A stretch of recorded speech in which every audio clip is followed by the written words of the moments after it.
नमस्कार मंडळी, संगीताज रेसिपीमध्ये आपलं सगळ्यांचं खूप स्वागत आहे। आज मी बनवणार आहे मस्त एकदम बघा कुरकुरीत अशी छान मिरची भजी। तर खूपच ही स्वादिष्ट लागते आणि जेवणासोबत तर खूपच अप्रतिम लागते। हे जेवण सुद्धा आपल्याला अगदी 2 घास जास्तच जातात। आणि आता पावसाचं सीजन आहे तर आपण छान छान असे मिरची भजी किंवा कांदा भजी वगैरे असं तोंडी लावायला मस्त जेवणासोबत घेऊ शकतो। तर चला तर मग ही मस्त रेसिपी कशी बनवायची ते आपण सुरुवात करूया। तर हे पहा, मी या 5-6 मिरच्या घेतल्यात स्वच्छ धुवून। हे पहा एकदम छान धुतल्यात। आता याचे आपण आतून कट द्यायचा आहे याला। हे पहा,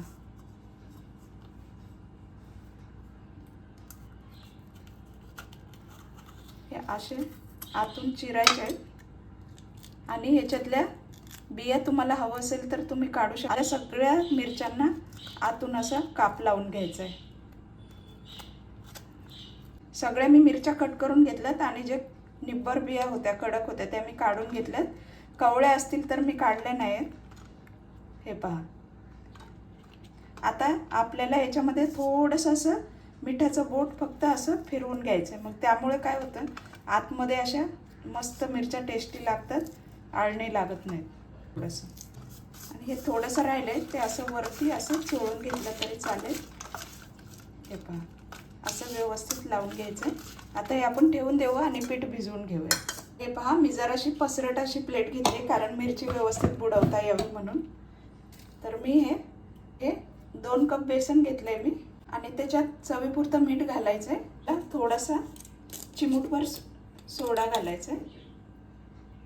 आता हे मिश्रण आहे ते आपल्याला व्यवस्थित हलवून घ्यायचं। थोडीशी हळद घालायची, हळद आपल्याला जराशीच घालायची। आता हे आपल्याला थोडं थोडं पाणी टाकून हे व्यवस्थित याच्या गाठी फोडून घ्यायच्यात। अगोदर थोडं थोडंच पाणी घालायचं। हे पहा, आता याला आपल्याला जसं पाहिजे कन्सिस्टन्सी तसं आपल्याला हे पातळ करायचं। पाणी थोडं थोडंच घालायचं म्हणजे पातळ पण होणार नाही ना, आपल्याला पाहिजे तसं आपल्याला कन्सिस्टन्सी ठेवता येते त्याची पिठाची। आपण बटाटा वड्याला कसं पीठ भिजवतो अगदी तसंच भिजवायचं म्हणजे मिरच्यांना पण लागेल। आणि जास्त पातळ केलं तर काय होतं की ते मिरच्यांना लागत नाही आणि गळतं ते पीठ बाजूने।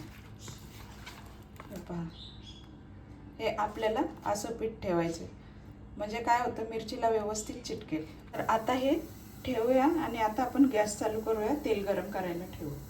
थोडंसं बेसन आपण त्याच्यात टाकून बघूया। हे पहा, वरती आले म्हणजे आपलं तेल छान गरम झालेलं आहे।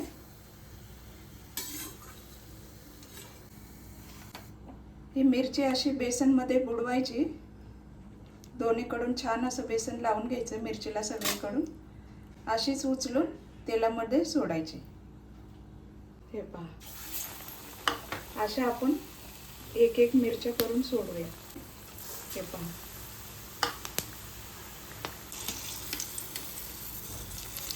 ब्राऊन कलर आलाय तर हे आपण मिरच्या आपण पलटी करून घेऊया। खूपच छान भजी लागतात ही। गॅस मी बारीकच ठेवलाय। ही अगोदर टाकली होती ती मिरची आपली झालेली आहे, ती काढून घेऊया। आता ह्या बघा छान मी ब्राऊन कलरवरती छान भाजले। अशाच आपल्याला बाकीचे पण मिरच्या भाजून घ्यायच्या। तर तुम्हाला ही रेसिपी आवडली असेल मिरची भजीची तर नक्कीच लाईक करा, कमेंट करा, शेअर करा आणि सबस्क्राईब करायला विसरू नका। आणि अशाच चटपटीत मस्त रेसिपीज बनवून खा।